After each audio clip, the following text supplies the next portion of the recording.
Ayan guys, balik tanaw lang kami dito sa dating lupa ni Inang, dito sa Tagudin. Ayan, nabago na. Dati may ginawang taniman na palay si Inang dito. So, tapos nung old na sila, hindi na nila kaya, bininta sa ibang tao. So, ganito na ang itsura ngayon. Tapos, ayan po, mayroong panibagong nagtanim nagtayo ng resort. Hindi ko lang makita yan. Gumanda na tong area na to. Dati dati virgin forest pa dito. So ayan, may nagpatayo ng resort. Ayan po. Nasa gilid lang kami sa likod, hindi sa harap. Kasi katabi lang to ng ng dating lupa ni Inang. Ayan, may mga tanim dito na mangga dati.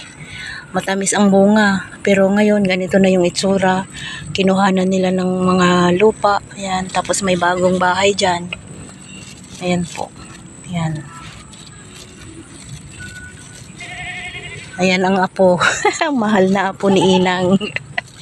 Habang nagkakape, pasyal daw muna kami dito sa dati naming tinirahan ng lola niya. So medyo matagal din sila Inang dito noon. So, ayan po. Thanks for watching.